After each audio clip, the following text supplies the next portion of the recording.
Yashodananda Prajajanandana Jamuna Tira Varachari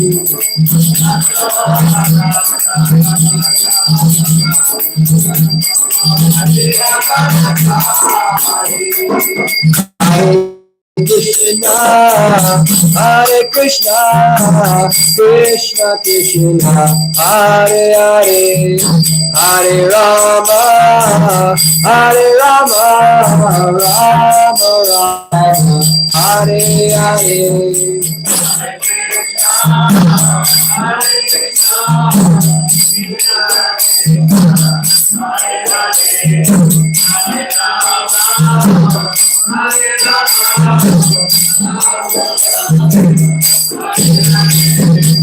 Hare Krishna, Hare Krishna, Krishna Krishna, Hare Hare, Hare Rama, Hare Rama, Rama Rama, Hare Hare, Hare Krishna, Hare Krishna, Krishna Krishna, Hare Hare, Hare Rama, Hare Hare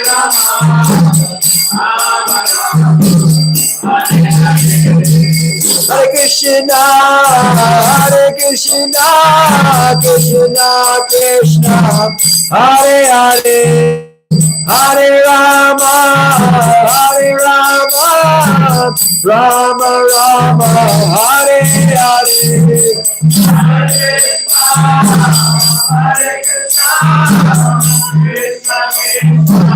Hare Hare, Hare Rama, Hare Rama, Rama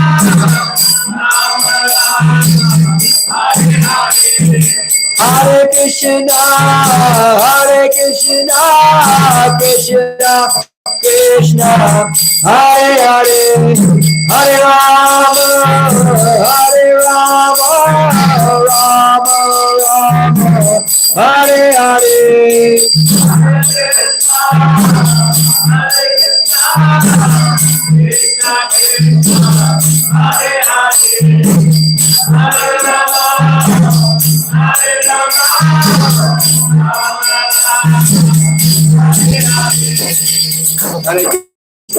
Hare Krishna, Krishna Krishna, Hare Hare, Hare Rama, Hare Rama, Rama Rama, Hare Hare. Hare Krishna, Krishna Krishna, Hare Hare, Hare Rama, Rama Rama, Hare Hare.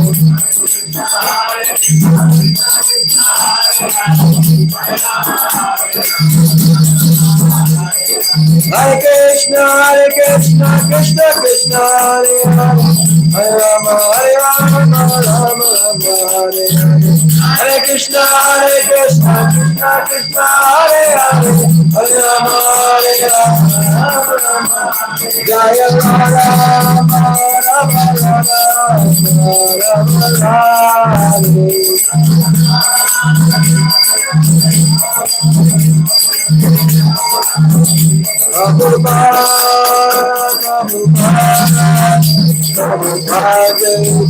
Prabhupada,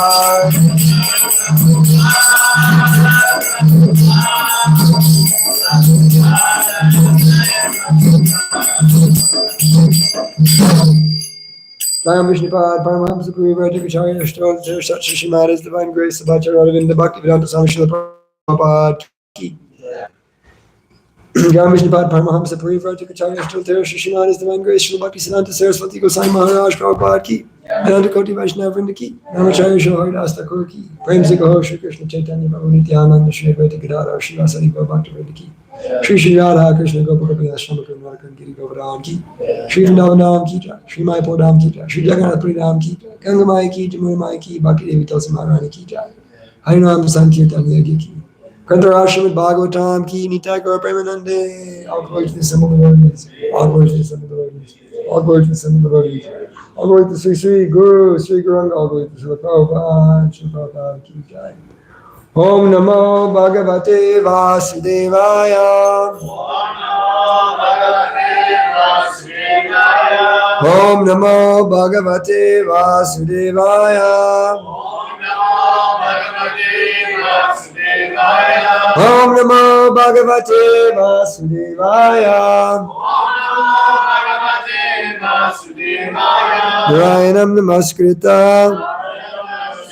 Naram Chaiva Narottamam Devim Saraswatim Vyasam Tato Jayamudiraye Nastapreshu Bhadreshu Nityam Bhagavata Sevaya Bhagavate Tamashloke Bhaktir Bhavati Naishtake Krishna Swadamo Bhagate Dharma Jnana Divisa Nastar Samesha Pranako Dinoditaha. Hare Krishna, everybody.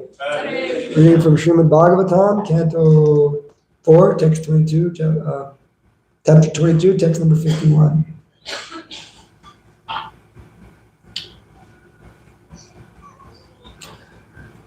Palam Brahmani Sanyasya Nirvisanga Samahita Kamadhyaksham Chamanavana Atmanam Prakrite Param Param Brahmani Sanyasya Nirvisanga Samahita Kamadhyaksham Chamanvana Atmanam Prakrite Param Param Brahmani Sanyasya Nirvisanga Samahita Kamadhyaksham Chamanvana Atmanam Prakrite Param Param Brahmani Sanyasya Param Brahmani Sanyasya Nirvisanga Samahita Kamadhyaksham Chamanvana Atmanam Prakrite Param Brahmani Sanyasa Param Brahmani Sanyasya Nirvisanga Samahita Nirvisanga Samahita Karmariya Sunchamanvana Kamadhyaksham Chamanvana Atmanam Prakrite Param Atmanam Prakrite Param Param Brahmani Sanyasya Param Brahmani Sanyasya Nirvisanga Samahita Nirvisanga Samahita Karmadhyaksham Chamanvana Kamadhyaksham Chamanvana Atmanam Prakrite Param Atmanam Prakrite Param. Word for word. Palam, result. Brahmani, in the absolute truth. Sanyasya, giving up. Nirvisangaha, without being contaminated. Samahita, completely dedicated.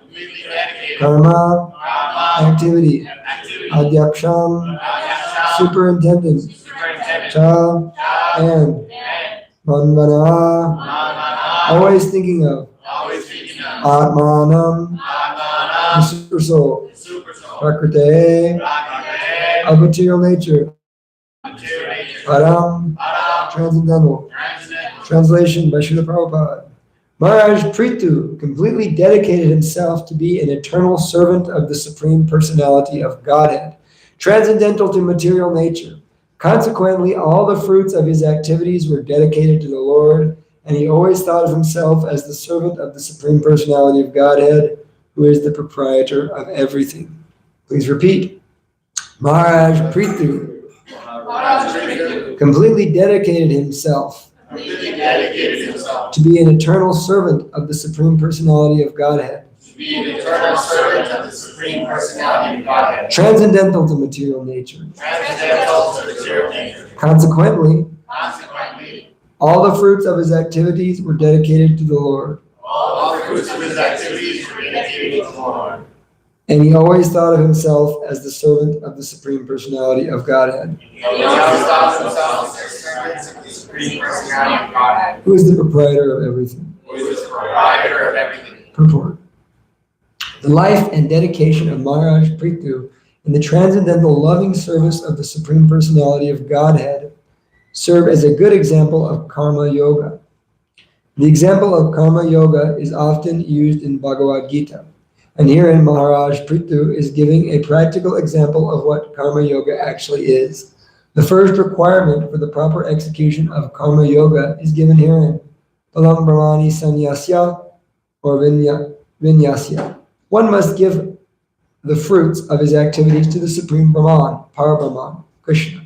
By doing so, one actually situates himself in the renounced order of life, sannyasya. As stated in the Bhagavad Gita 18.2, giving up the fruits of one's activities to the Supreme Personality of Godhead is called sannyas. Kamyanam kamanam nyasam sanyasyam kavayo vidu sarva karma palatyagam prahustyagam vichakshanaha. To give up the results of all activities is called renunciation, tyaga, and by the wise. And that state is called the renounced order of life, sannyas, by great learned men. Although he was living as a householder, Prithu Maharaj was actually in the renounced order of life, sannyasa. This will be clear in the following verses.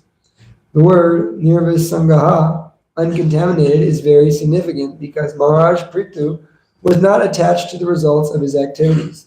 In this material world, a person is always thinking of the proprietorship of everything he accumulates or works for. When the fruits of one's activities are rendered to the service of the Lord, one is actually practicing karma yoga.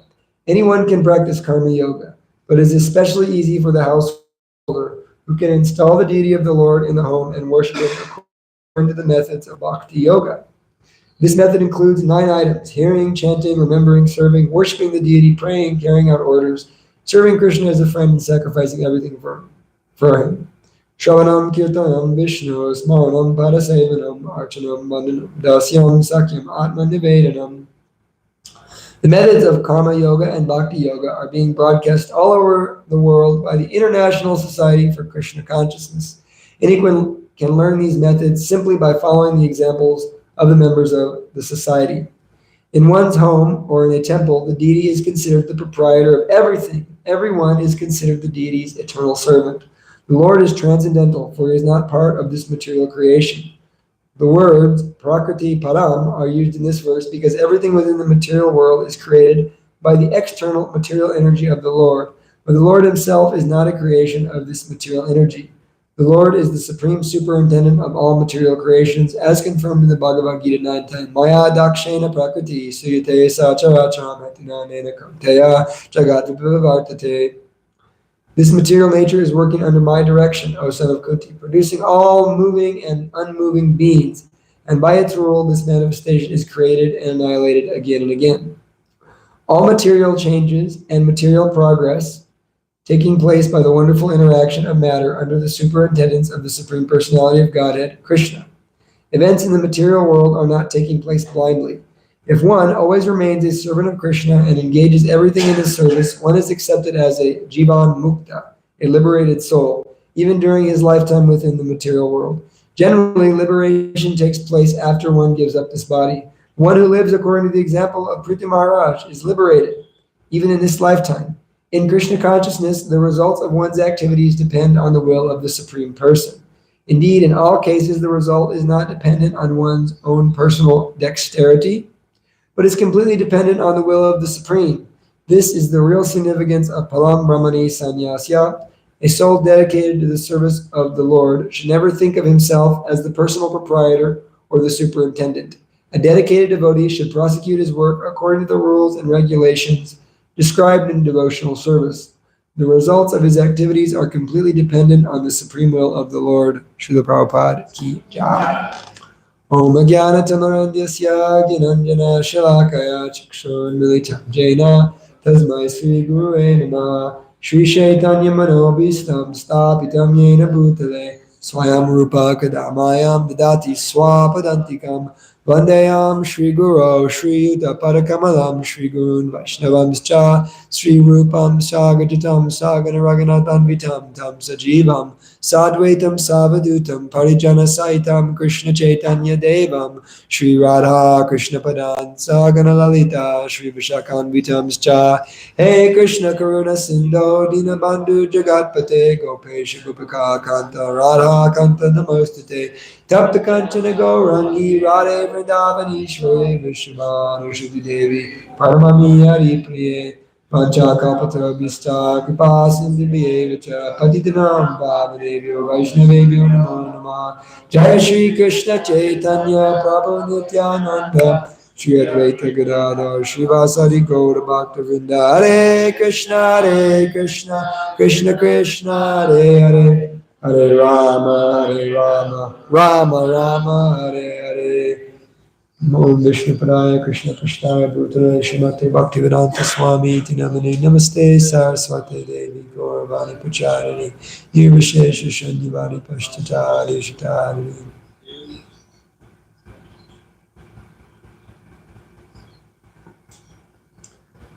So, reading from Srimad Bhagavatam is so auspicious. Krishna Charan Prabhu got me kind of fired up last night because I was thinking, how auspicious is the Bhagavatam? Krishna says, Krishna Swa, it's actually Sutta Goswami says, Krishna Swa Damo Bhagate Dharma Gyana Divisaha Kalo Nasta Drusamesha Puranarko Dunoditaha. This Bhagavat Purana is brilliant like the sun, and it has arisen just after the departure of Lord Krishna to his own abode, accompanied with knowledge and religion. This Bhagavat Purana gives light to those who have lost their vision due to the dense darkness of the age of Kali. So it is the prescription for Kali Yuga to hear the Srimad Bhagavatam. Just by hearing Srimad Bhagavatam, Kali Yuga runs away. So it's very incredible. And there's so much here in this verse to be discussed. Srila Prabhupada brings out the point that this is a perfect example of karma yoga.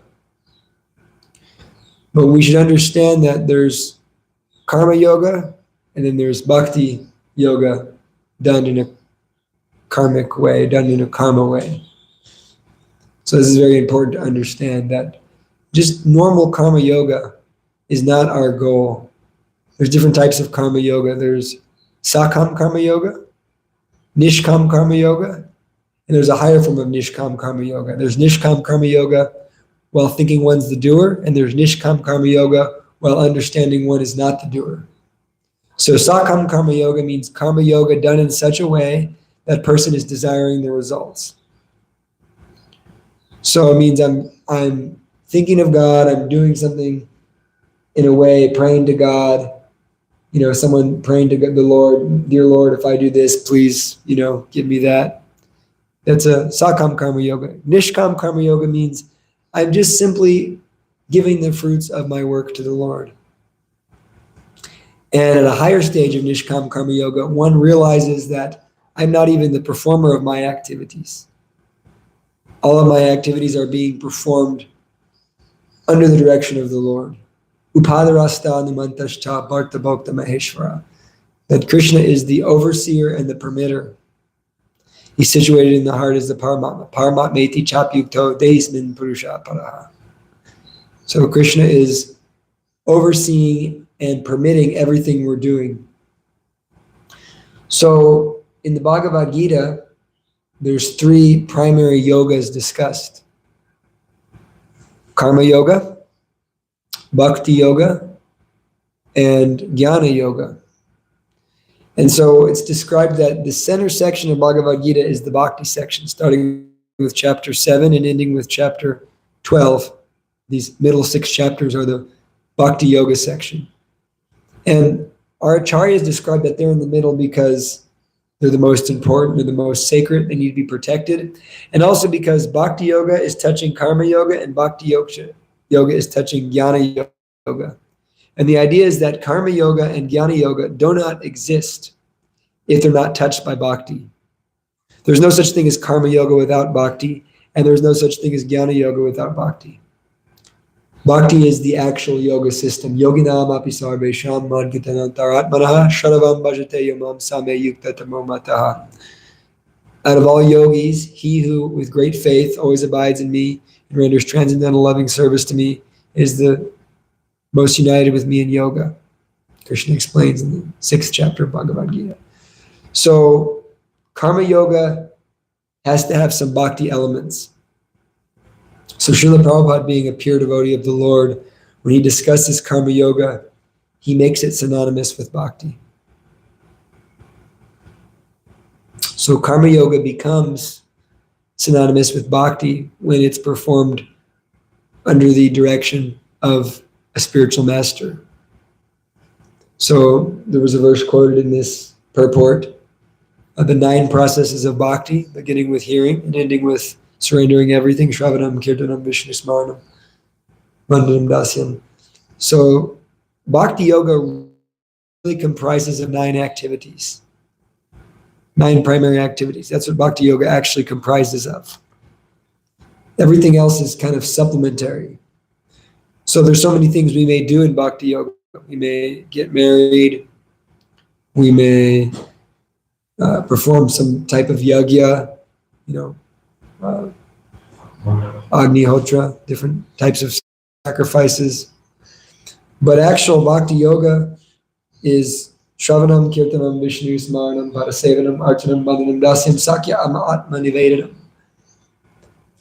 Means to hear, chant, remember, offer prayers, worship the deity, serve the Lord, become a friend to the Lord, and offer everything to the Lord. These are the activities of bhakti yoga. These are what constitute pure devotional service. That's kind of what I wanted to speak about today or focus on, is this aspect of pure devotional service. I was really admiring your class last night also because you spoke to that point. You understand, and your preaching was to the point that we're trying to preach pure devotional service. This is actually what we're doing. If our classes aren't directed toward bringing people an understanding of pure devotional service, then so much can be said. But actually, Srila Prabhupada and our acharyas, their writings, teachings, and lectures are all designed and crafted in such a way that we should have an understanding of what is Shuddha Bhakti, what is pure devotional service. And we are trying to encourage each other and encourage everybody we meet in this Shuddha Bhakti, pure devotional service to the Lord, which comprises of these 9 methods. So how do we take our material activities and make them karma yoga or bhakti yoga? One can perform their activity and say, I'm giving it to God. That's a type of karma yoga. They say there's these different terms. There's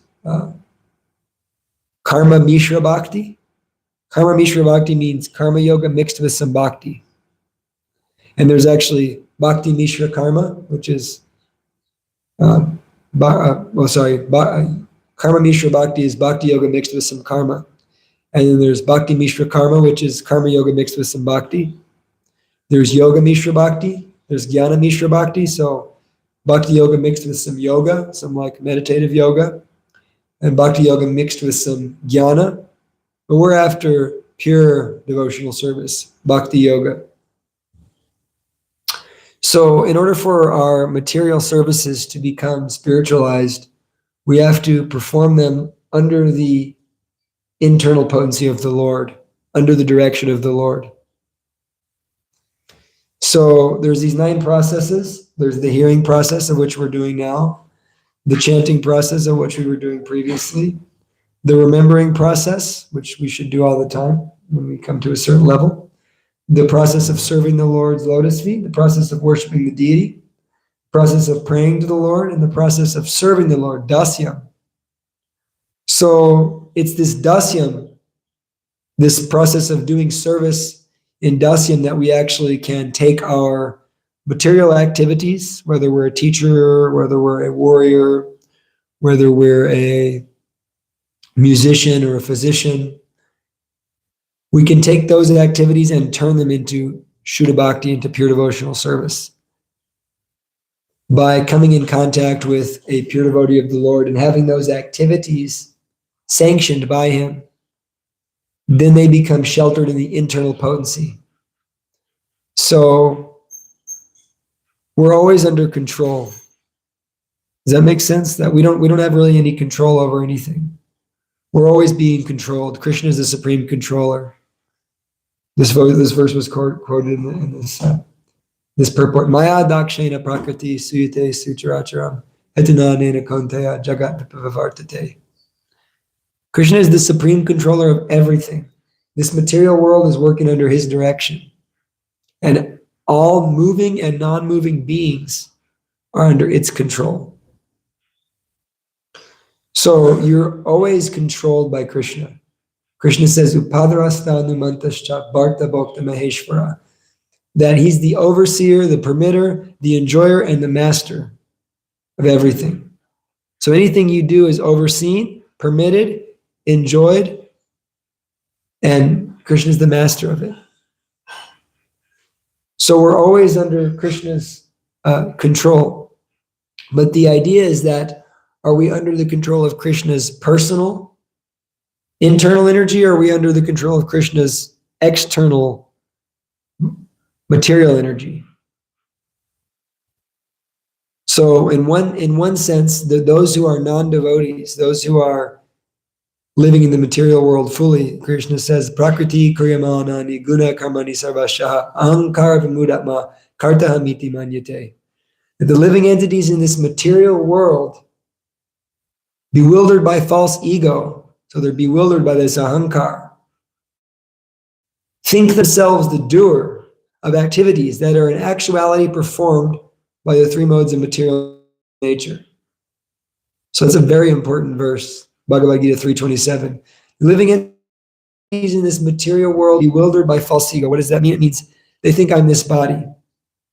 Bewildered by false ego, think themselves the doer. So they're thinking I'm doing so many things. They're thinking I'm going to my job, I'm raising my family, I'm loving my wife, I'm killing my enemy. But they're bewildered by false ego. They think themselves the doer of activities that are in actuality performed by the modes. So that's our false ego. We're thinking I'm doing so many things, but actually it's these modes of material nature that are forcing us to do these things. We're forced by the material energy to act in such a way. We don't choose where we're born. We don't choose so many of our circumstances, and it's our circumstances that influence our so-called decisions to act in such a way. And we're thinking I'm the doer. But in actuality, it's just the modes of material nature. So depending on what mode we associate with, we'll find ourselves in various positive and negative situations. Purusham prakriti stohi bhokte prakriti jangunam karnam guna sangosyad syarasad yoni janmashu. The living entity, Purusha, situated in this prakriti, this material nature. Bhokte means enjoyment. Bhokte prakriti jangunan. He's enjoying this material nature, which is born of the modes of material nature. And he's taking this enjoyment because he's associating with certain modes. Karnam guna sangosya. He's taking sangha of the various modes. So if I want to go associate with the mode of ignorance, walk on to First Avenue, start hanging out with the guys over there, start becoming like them. Or we can associate with those in the mode of goodness, or we can associate with those in the mode of passion, and we'll take up those qualities. Therefore, sadasad yoni janmashu. So such a living entity, because of his association with the modes of material nature, takes birth in the yoni, right? The yoni is the womb. Sad asad, both positive or good and evil wombs. He takes birth in good and evil species of life. So in that way, we're under strict control. Maya has strict control over us, and she's forcing us to act in so many ways. On the other side of things, a devotee of the Lord, he is also under control, but he's controlled by Krishna personally.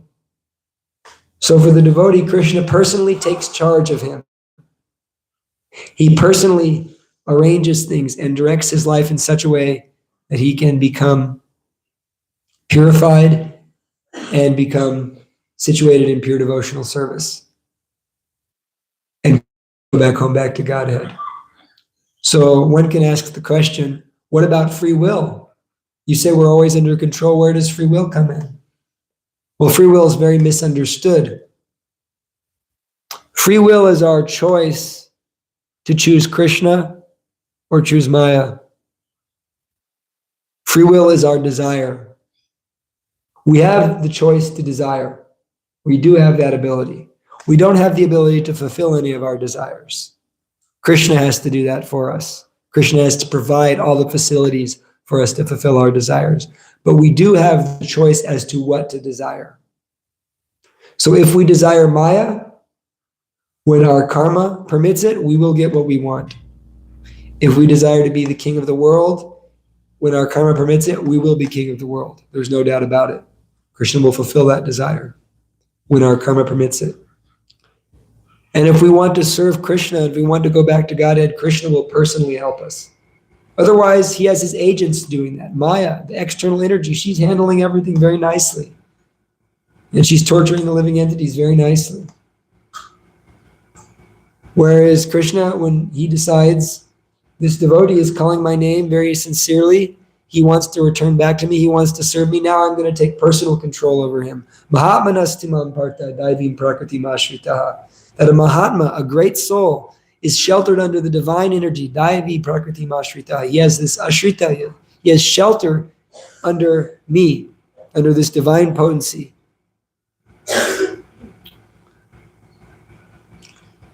So a devotee is sheltered under the divine energy. And therefore Krishna is directing him from within. And Krishna is fulfilling his desires to render service. And so in that state, in that shelter, in that jurisdiction, one is in a very different place. One is experiencing this beautiful, loving life, this wonderful, blissful experience at every step because I'm sheltered under Krishna's internal energy. Life becomes miraculous when one is sheltered under Krishna's internal energy, when one is controlled by Krishna and no longer controlled by Maya.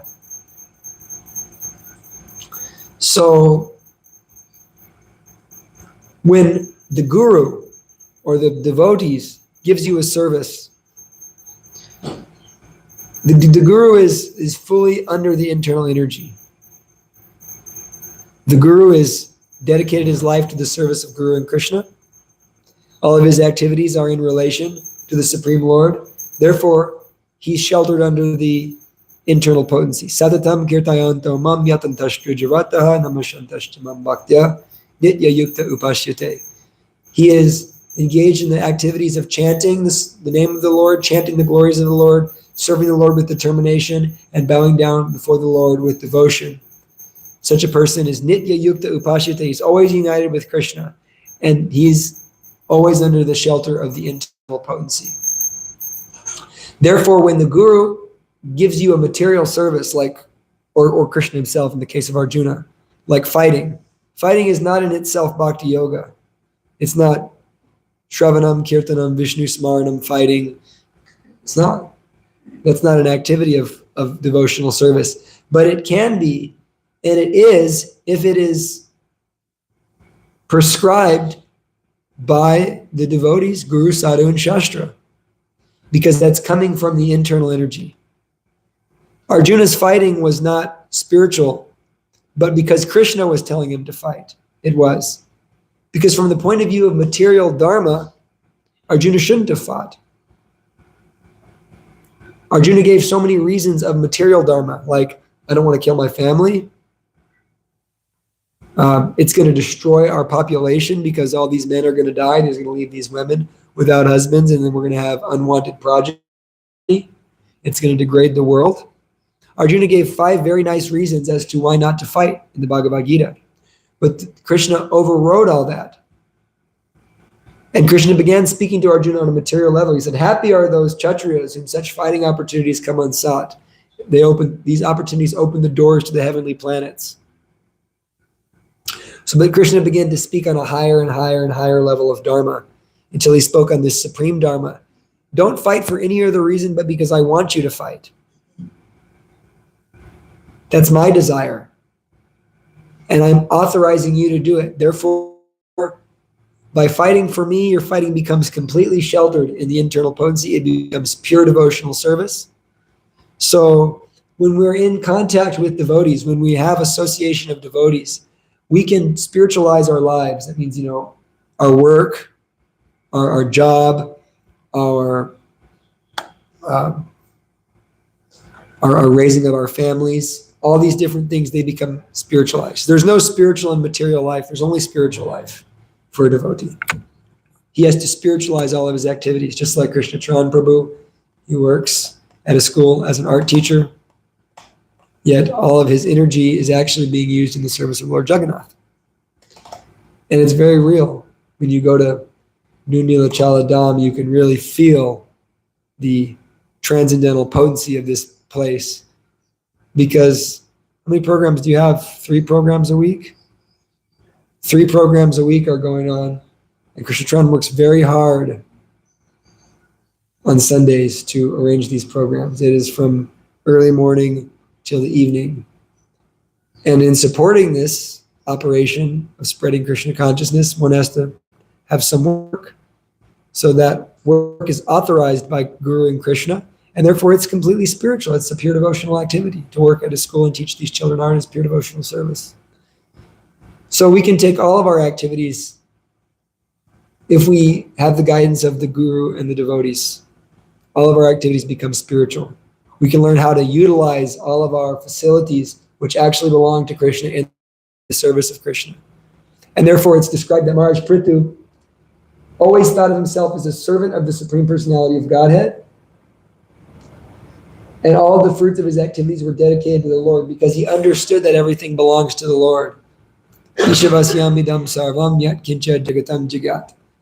Everything non-moving and moving in this material world is owned and controlled by the Supreme Lord. So we have to have the association of devotees, and by their association, by their instruction, by their guidance, all of our activities are able to become pure devotional service. We're able to engage constantly. Then we can take all of our material activities, even activities that would normally be very entangling, even engaging the body in types of sense gratification, become spiritualized by the authorization of the internal potency, by the authorization of Guru and Krishna. So that's the process of dasyam. That your dasya means servant, right? So we're rendering a service to the Lord by our physical or mental labors under the instruction or the guidance of a bona fide spiritual master and the assembly of the Vaishnavas. So that's pure karma yoga. That's a type of bhakti yoga. And there's so much to be said in this purport. I was going to bring up another point here. Prabhupada is explaining that. He quotes this verse in Bhagavad Gita, Kamyanam Karmanam Nasyam Sanyasam Kavayo Viduhu, that a real sannyasi is he who does everything for Krishna. And so we see that Maharaj Prithu, even though he was the king of the world, the emperor of the world, because every activity was dedicated to Krishna, he was actually sannyasi. He was situated on the platform of renunciation. Whereas someone who even dresses like a sannyasi or a renunciate, if they're harboring so many material desires, and they're not dedicating everything to Krishna, and they're not sannyas. So we're trying to ultimately perform Shuddha Bhakti. That's what the Bhagavatam is giving us and teaching us. Anya Abhilashita Shunyam Gyanam Karmanyanavitam Anukulyena Krishnana Shilanam Bhakti Ruttama. Rupa Goswami defines pure devotional service as Anya Abhilashita Shunyam. It's free of material desire. It's free of jnana and karma. It's free of this mental speculation. So what is that mental speculation? It means that I'm still trying to understand the absolute truth with my mind. with my own intelligence, with my own facilities. I'm trying to understand the absolute truth. Rather than understand the absolute truth by experience and service, I'm really trying to do it on my own. And karma means that I'm approaching the absolute truth, approaching God for some material facility. Even liberation, up to liberation. So anyabhilashita sunyam jnanam karma ninavritam. It's free of material desires, any sinful activities. It's free of jnana, it's free of karma. It's simply based in just out of pure love for the Lord. I'm doing service, I'm rendering devotional service. Anukulyena krishnana shilanam bhaktirutama. Such service has to be done in a way that's pleasing to Krishna, in a favorable mood. So, even Kamsa was performing the process of Vandanam. Smaranam, remembering. So one can remember God, but if they don't have a favorable, loving attitude toward Krishna, then that's not devotional service. That's not Shuddha Bhakti. So we find that Kamsa was always thinking of Krishna. Ravana was always thinking of Lord Ram. But they were not pure devotees. They were thinking of the Lord in a way that wasn't out of affection and love. So the pure devotee is always remembering Krishna in affection and love. Just like Prahlad Maharaj was always remembering the Lord out of love. So all of our devotional service has to be done in such a way that pleases Krishna. And that's a very subtle thing. That means the way we speak to others, the way we deal with other devotees, the way we give mercy, our kindness, our internal atmosphere, all of that has to be cultured in such a way that it becomes pleasing to Krishna. It's more subtle than just karma yoga, than just giving away the results of my activities. Rupa Goswami, Vishwanath Chakravarti Thakur, he described the difference between karma yoga and bhakti yoga very nicely in his purport to the Bhagavad Gita verse 927, I think. Yat karosi yadashnasi yad jahosi dadasi yat tapasyasi kanteya tat karosi madarpanam. Whatever you do, whatever you eat, whatever you offer or give away, whatever austerities you perform, do that, O son of Kunti, as an offering to me. So whatever you do, do it for Krishna. That's karma yoga. Whatever you do, do it for Krishna. Bhakti yoga is whatever you do it for Krishna, but do it because Krishna wants you to do it. Do it in such a way that Krishna likes it. Not just giving the results of your activities to Krishna, but do it in such a way that it's pleasing to Krishna from the very beginning. So that means we're cultivating a proper internal atmosphere. We have to be very sweet with our interactions. We have to think of every action, word, and thought as an offering of love to Guru and Krishna. That's Bhakti Yoga. Whenever you see another person, how you deal with them is an opportunity to perform Bhakti Yoga. Because if you deal with them in a way that pleases Krishna, if you are personal with them, if you're kind to them, if you encourage them, then in that way you're pleasing Krishna.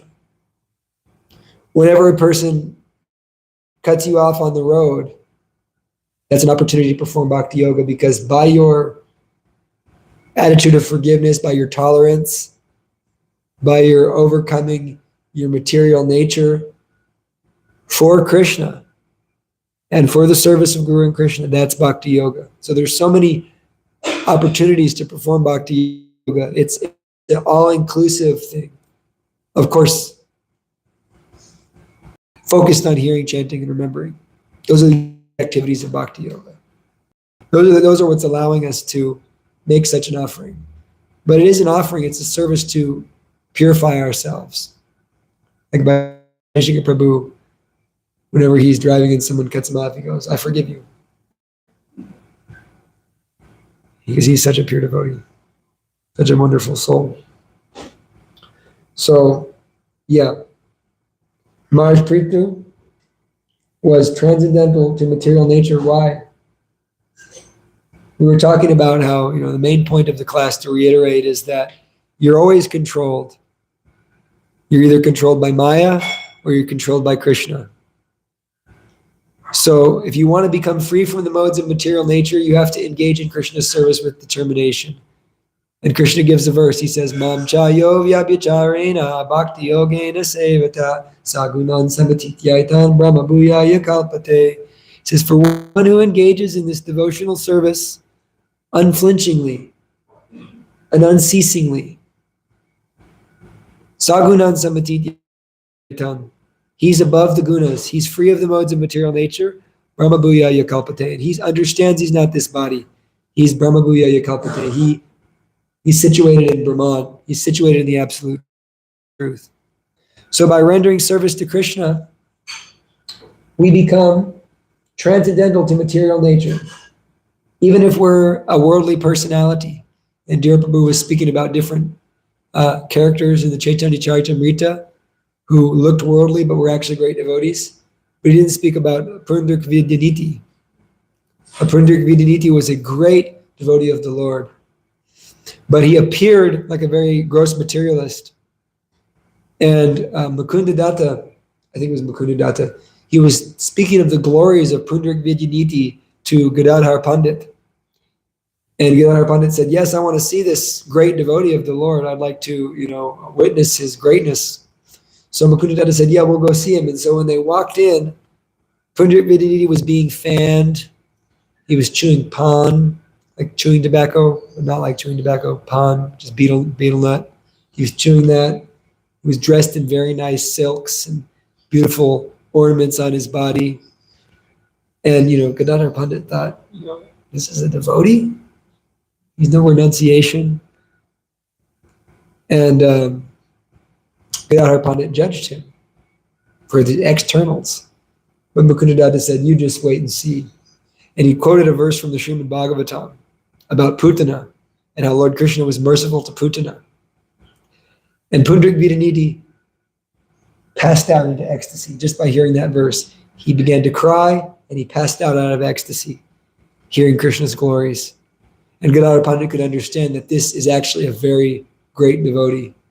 And so Gadadhar Pandit, realizing his offensive mentality, took shelter and took initiation from Pundrik Vidyaniti. And this is Gadadhar Pandit. This is an incarnation of Radharani. So, he took initiation from Pundrik Vidyaniti. So, devotional service can be done in the material world. We can be spiritually situated and be appearing like doing activities materially. In that very purport to Bhagavad Gita 3:27, Srila Prabhupada says that the activities of a devotee and the activities of a non-devotee may appear exactly the same. Are you the only art teacher at your school?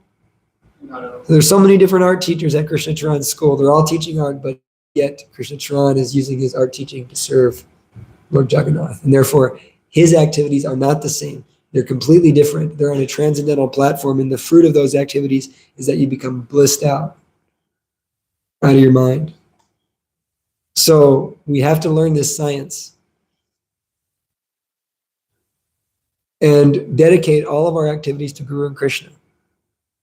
So we do that by really hearing the Bhagavatam, really studying under the instruction of a guru and in the association of the devotees.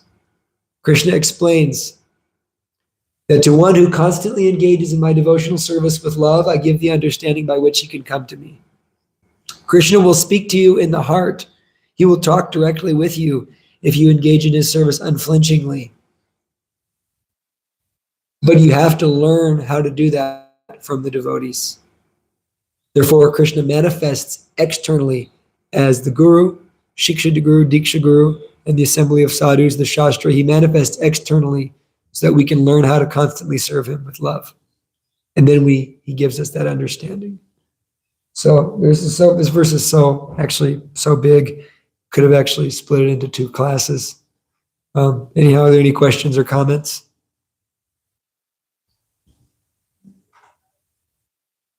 Do you have something? Well, I'm trying to form the question in my mind.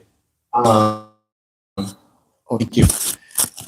Well, I guess how do you know that the activity you're doing, even though you have the desire to serve the Lord, it's not actually something hidden in yourself that's a material desire, or like how do you know that? Make the distinction between what you're doing. It's not mixed, but it's actually pure. Well, that's kind of like we can get to the overthinking phase of things sometimes. We all have our guna and karma. The idea is a Vaishnava is surrendered. He'll do anything for Krishna. But you have a certain propensity. And we have to use our propensities for the Lord until we're on the platform of, like prasadam, for example. We're going to take nice prasadam. Prasadam tastes good. So we can say, how do I know I'm not just taking prasadam materially? Because all we eat is prasadam. So we may enjoy that prasadam. We may have some, there's some taste for the prasadam. We're enjoying it. Not that it doesn't come. But at the same time, we wouldn't hesitate to go out and clean the bathrooms for Krishna. So we may have so many propensities. Some may have the propensity to have lots of children. Within that, there's so much material, and that's material enjoyment. But that's the guna and karma. But the idea is that it is dedicated to Krishna. That activity is being dedicated to Krishna. You're giving the fruits to Krishna. That's the concept, that you're giving those fruits to Krishna. So Krishna is not saying that there's not going to be enjoyment. He says, Matra sparshas tikonteya sitoshna sukha dukkada agamai paino nityastam tatik shababharataha. He says that one should learn to tolerate happiness and distress because they're coming like the winter and summer seasons, and they arise from sense perception only. So he's saying that in the discharge of our duties, there's going to be happiness and there's going to be distress. The idea is that we don't give up devotional service. So we may have some desire to do something like have children for Krishna, cook a nice prasadam for Krishna. In that, there's going to be some enjoyment and there's going to be some distress. There's no doubt about it. Especially the children part, right? There's definitely going to be some enjoyment and there's definitely going to be some distress. But one should tolerate that and all the while offer it to Krishna. So the enjoyment will be there if we have some propensity to do something and get material enjoyment. If it's dedicated to Krishna under the instruction of a spiritual master, it's bhakti. But there's also going to be distress. That's how the material world works. The idea is that we don't give it up upon experiencing that distress. The non-permanent appearance of happiness and distress and their disappearance in due course are like the appearance and disappearance of the winter and summer seasons. They arise from sense perception, O Arjuna. One should learn to tolerate them without being disturbed. And then Krishna says, Yam hina vyatayante te purusham purushashava samadukam sukham dhiram samritat vayakalpate. That one who does tolerate this happiness and distress and remains the same in both. And when we say remains the same, that means whether he's up or down, he never gives up Krishna's service.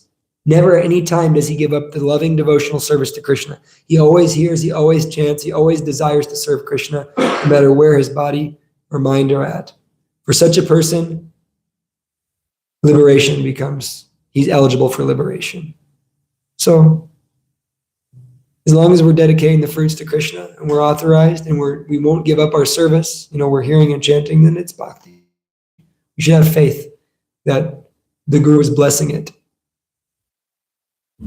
And then on the other side of things, we may have so many material desires, but we're mercy cases. Lord Chaitanya's mercy is there. You're spreading Krishna consciousness. You're the most dear to Krishna. There's no doubt about it. So by that activity, just keep doing it. Okay. Chandrika had something to say. So it was in the purport, it was talking about having the deities in your home. Of course, I was thinking of Krishna Charan's amazing deities that were in our home at some point during the Rath Yatra. So it seems very humbling to know that we have like deities in our home where our home doesn't belong to us, but it belongs to Krishna, and we're constantly serving in our own home. So because most people think, oh, this is my house, but to realize this is not my home. I'm actually here to serve. So I don't know if you can elaborate on that a little. Yeah, it's a game changer. It's night and day. It's a night and day conception. The materialist is thinking this is mine, and the devotee is thinking this is Krishna's. My home is Krishna's. Bhaktivinoda Thakur in one bhajan said, my home is Krishna's, my wife is Krishna's, my children are Krishna's, everything belongs to you. And it's your service. And so the deity really helps us realize that. And, we're cooking for the deity, we're serving the deity. For householder, deity worship is specifically prescribed as a very purifying process. For the brahmacharis and renunciates, we do it, but it's not our main focus. Main focus is chanting and giving Krishna to others. But it's for someone who really has a deity. It's so big of a topic, and I can't have the time to really speak on it, but I'll just say, for someone who really has a deity and worships the deity and lives with the deities, that is the spiritual world. There's no doubt about it. They're living in Vaikuntha. And when I was just here today, just meditating during the kirtan today, and it blows my mind when I realize sometimes devotees don't realize what's going on here. You read the CC in the Chaitanya Bhagavat, you can kind of begin to get a little glimpse maybe of Gauranitai are here. The devotees are here. The activities of Lord Chaitanya's movement as they were in his time are happening right here. And so when you read about the great devotees of Lord Chaitanya, and there's sections of the Chaitanya Charitamrita where it's describing each devotee's glories. There was Mukunda Datta, who is a beautiful singer, and Vasudev Datta, who Lord Chaitanya, or was it Murari Gupta, Lord Chaitanya secretly lived in his heart, and it's describing all these things it glorifies each devotee. And I think that's happening right here. We're associating with Lord Chaitanya. We are associating with Lord Chaitanya. And to the degree we realize that, we're his associates. We're dressing him. We're singing for him. We're eating his prasadam. We're going out on kirtan in his order. It's all happening. It's all happening right here. It's very mystical. And so sometimes I see that when I see the devotees, they're associates of Lord Chaitanya. It's glorifying them. We really see the devotees in a higher light. So the deity is very mystical, very powerful. And it's Krishna himself. One little thing I like to do to people is I have my Govardhan Shila, and I always give them an oil massage every day, very scented oil. And tell people, this is how Krishna actually smells. And they go, really? Krishna actually smells like this? And go, yeah, because that's actually Krishna. Because it is. Anyhow. Srimad Bhagavatam ki. Jai.